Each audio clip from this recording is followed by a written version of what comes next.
Assalamualaikum warahmatullahi wabarakatuh. Selamat pagi teman-teman. Masih di titik balik perubahan ya. Edisi Daily Reflection David R. Hawkins.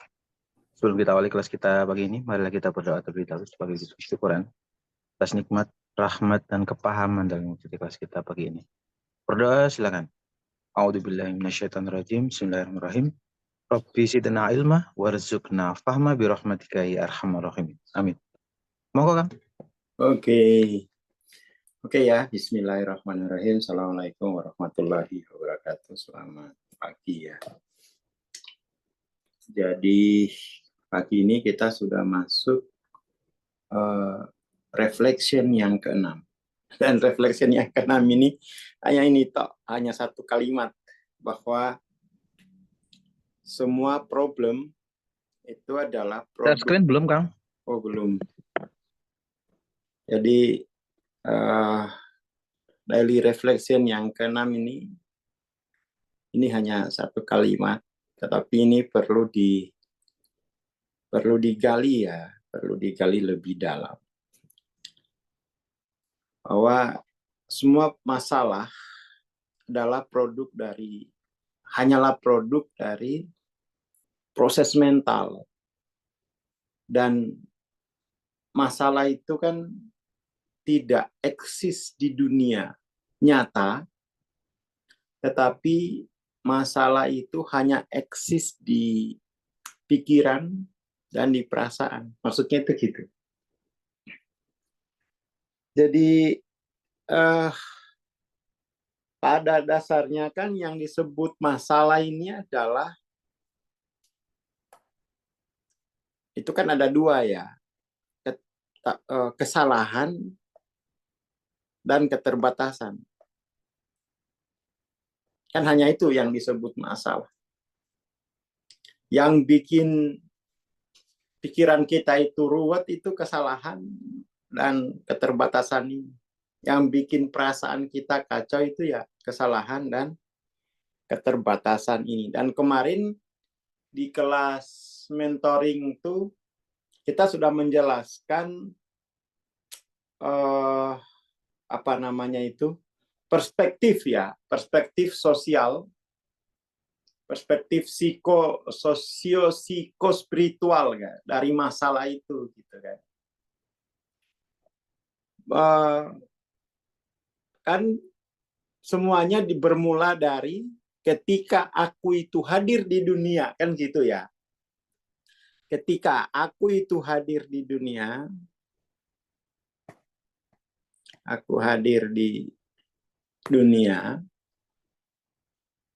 maka aku ini menjalani proses mengilah pada orang, kan gitu kan.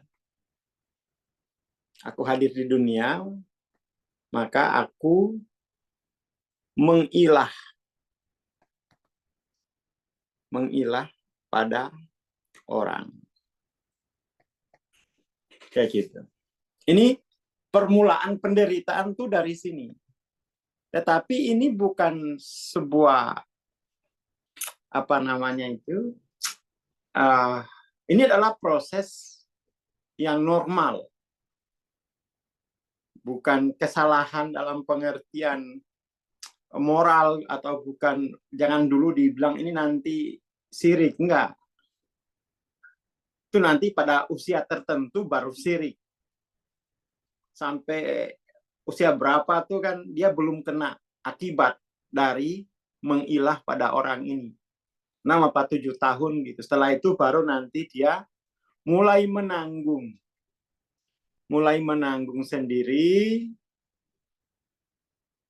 akibat dari tahapan pertama spiritual ini gitu. Jadi bahwa aku itu hadir di dunia dan mengilah pada orang, lebih baik ini kita sebut sebagai tahapan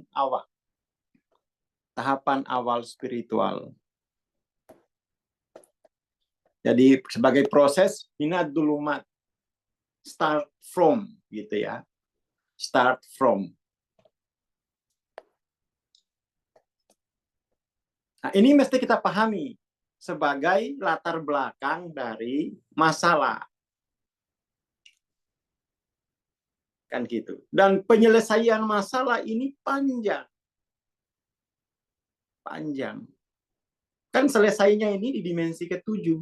Mau punya usia berapa lama? Merangkak dari dimensi ketiga sampai dimensi ketujuh secara linier. Kan gitu. Jadi ya ini perlu dipahami sebagai start from-nya masalah itu dari mana sih? Kok tiba-tiba ada masalah mental? Kok tiba-tiba ada masalah sosial? Kok tiba-tiba ada masalah yang nggak selesai? Kenapa? Ya, dasarnya itu dari sini. Lalu muncul masalah. Ya, lalu muncul masalah. Nah, orang kemudian itu hanya fokus pada masalahnya, tidak fokus pada yang mengorganisir masalah. Aku itu punya kesalahan apa sih sehingga kok lahir ke dunia dan justru terjebak pada masalah. Nah, orang hanya fokus di sini, namanya counter force. Orang tidak lagi melihat ini, bahwa aku hadir di dunia dan mengilah pada orang. Maka dalam psikologi itu kemudian ya aku itu hanya dilihat bagaimana diperlakukan oleh orang dalam relasi. Nah, tentu itu adalah ya peristiwa traumatik. Tapi itu sifatnya sekunder. Yang lebih primer itu adalah ketika aku itu mengilah pada orang, maka aku terputus dari kesatuan dengan sumber gitu. Itu yang primer. Luka pertama itu sebenarnya proses tahapan awal ini aku hadir di dunia dan terputus dari sumberku. Itu luka pertama. Nanti luka kedua, bagaimana aku yang sebagai orang itu diperlakukan oleh orang. Nah, itu jadi traumatik yang kedua. Kan gitu. Ya, prasirik. Itu kita harus mengerti itu. Dan ini adalah tesis mengenai jiwa itu begitu di dunia. Setelah dia diperlakukan, kan pertama aku adalah, dia mengilah pada orang, lalu aku adalah orang, kan? Aku adalah orang. Nah, dah. Lalu aku ini karena dia masih kecil, lalu diperlakukan lagi oleh orang itu dengan keras, dengan menimbulkan pengasuhan yang berbasis, pengasuhan yang menghasilkan banyak traumatik. Nah, itu sudah traumatik kedua. Traumatik pertama itu terputus dengan ilah itu, terputus dengan kesatuan murninya. Lalu dia karena dia disuruh masuk dulu ke mengilah pada orang, tahapan awalnya. Lalu dia diperlakukan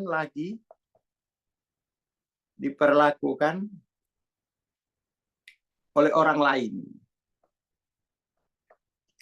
di tahap-tahap awal perkembangan aku adalah orang. Di situ juga menimbulkan banyak penderitaan. Nanti yang ketiga itu nanti dia menghadapi lagi perjuangan sendirian dengan beban nomor 1, beban nomor 2, disuruh lagi oleh kebudayaan untuk punya status sosial sendiri. Apa enggak pingin mati aku itu? Ya kan? Yang ini saja sudah sakit, yang kedua ini tambah sakit, yang ketiga gagal menuju status sosial baru sesuai dengan yang diinginkan. Tetapi sebenarnya persoalan yang paling mendasar itu di sini gitu. Jadi penderitaan nomor 2, penderitaan nomor 3 itu berangkat dari akar penderitaan nomor 1. Selama ini parenting itu mencoba untuk menjelaskan yang nomor 2. Ya kan? Ilmu-ilmu psikologi mencoba menjelaskan yang nomor 2, sementara ilmu-ilmu sosial itu menjelaskan yang nomor 3. Nggak ada yang menjelaskan nomor 1. Ya kan? Nggak ada. Saya kira gitu.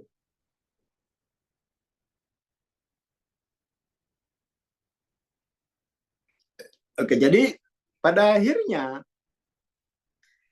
kesalahan pendasaran diri ini itu menciptakan proses mental yang keliru. Ya kan? Dan proses mental yang keliru itu kemudian membuat perjuangan untuk adaptasi ke level sosial baru itu makin berat. Jadi mungkin begini kali ya, kita kan selalu melihat masalah itu di struktur sosial gitu kan. Masalah itu kita ngalami masalah di sini. Kita tidak tahu bahwa di balik struktur sosial itu ada struktur psikologis.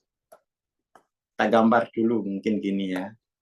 Ini struktur sosial, struktur psikologisnya, lalu struktur spiritualnya. Kita selalu hanya melihat masalah itu di level ini gitu, di level C. Sini di level C ini persoalan-persoalan itu coba diurai dengan regulasi melalui sistem politik, melalui kontrol kekuasaan.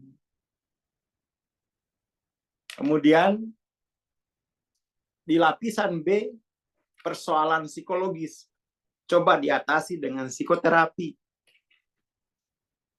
Ya kan?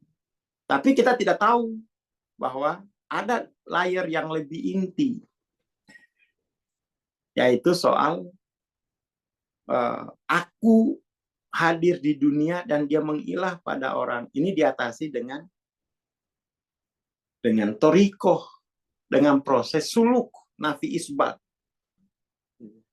Kita kan hanya kalau bicara masalah tentang manusia itu di level C, di level B. Tidak pernah level A ini dipandang. Karena pengetahuan kita mengenai problem itu hanya di layar B dan layar B dan layar C. Sehingga kemudian karena teori tentang masalah itu hanya layar B, layar C, lalu sanad nafi isbat kita itu kita anggap hanya sebagai tiket surga.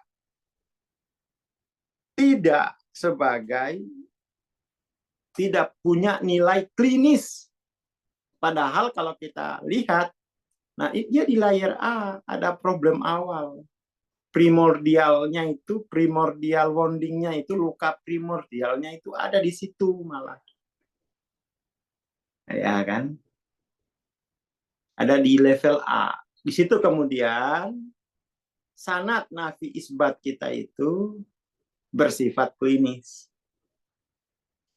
Itu adalah proses untuk shifting aku dari aku yang terus mengkarakterisasi dirinya dengan orang, berusaha terus-menerus untuk dikarakterisasi oleh sumber. Loh, sanad kita di situ.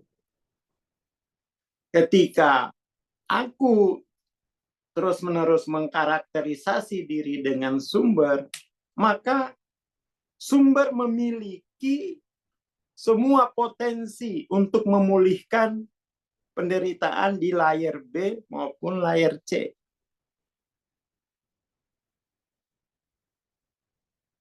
Memulihkan itu. Sampai sini kira-kira nangkap nggak? Betapa kita selama ini itu belum melihat sanad kita ini sebagai apa? Inti dari kesehatan mental. Bahkan inti dari kesejahteraan sosial. Gitu kan. Karena kita belum menemukan, karena kita belum menetapkan tesis tentang masalah mental dan masalah sosial. Nah, kita sekarang sudah punya tesis perspektif sosio-psikospiritual dari penderitaan. Karena kita memulai bahwa penderitaan itu dimulai ketika tahap awal spiritual ini tidak tuntas. Gitu kira-kira. Tidak tuntas. Dan kebudayaan kita tidak fokus ke situ. Ya kan? Tidak fokus ke situ. Jadi kalau kita ditanya, kan kayak di modul tuh kan, kayak di modul MTLOC. Oke, apa akar dari ini semua? Kita bilang, ya tahap awal spiritualmu nggak tuntas. Apa itu? Pengilahan aku pada orang. Titik. Solusinya, ya harus aku itu mengilah pada sumbernya. Itu toh. Ya itu toh. Dengan begitu, aku ini punya sumber daya untuk menyelesaikan luka-luka di dunia dengan orang lain maupun dengan struktur sosial. Ya, kan? Kalau tidak, maka ya luka dengan orang lain ini sulit. Apalagi persoalan-persoalan sosial, karena aku tidak punya energi pada dirinya sendiri untuk menyembuhkan relasinya dengan orang lain, dan tidak punya energi pada dirinya sendiri untuk memperluas struktur sosialnya. Kan itu persoalannya. Oke. Ya kan? Lalu kita kadang-kadang tuh ngomong self-healing. Ya self-healing itu, kalau aku itu telah men-shifting pengilahannya dari pengilahan pada orang menjadi pengilahan pada Allah. Gitu. Ya udah, kalau udah paham berarti cukup. Dan ini sebisa mungkin, sedini mungkin anak-anak itu tahu cerita ini. Karena kadang-kadang kan orang tua itu juga enggak punya pengetahuan tentang hidup. Berapa orang sih Indonesia yang sadar wilayah struktur psikologi?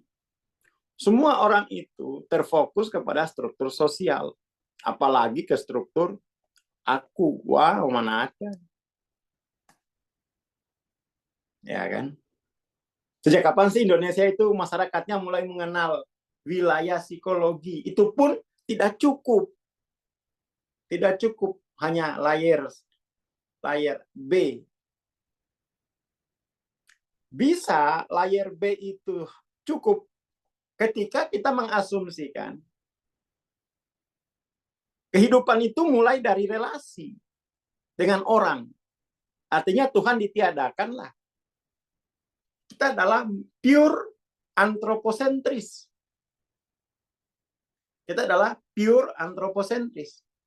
Baru kita bisa terima bahwa ya masalah itu terdalamnya adalah psikologis. Ya, kalau antroposentris ya itu boleh. Tapi dari pandangan tauhid sentris. Pandangan tauhid sentris ya begini pemodelannya. Jadi orang tua tuh harus sudah mulai melihat perspektif masalah secara tauhid sentris. Gitu. Tidak hanya secara antroposentris. Saya kira itu. Matur nuwun, selamat pagi. Ya, semoga bisa membuat kita cemas. Ternyata kacamataku melihat masalah ini antroposentris banget, tidak tauhid sentris. Padahal Islam loh misalnya, padahal punya agama. Warahmatullahi wabarakatuh. Oke, terima kasih Bang Aswar, terima kasih teman-teman. Insya Allah kita jam 10 nanti ya. ketemu di mentoring TLOC. Terima kasih. Assalamualaikum warahmatullahi wabarakatuh. Selamat pagi dan selamat beraktivitas.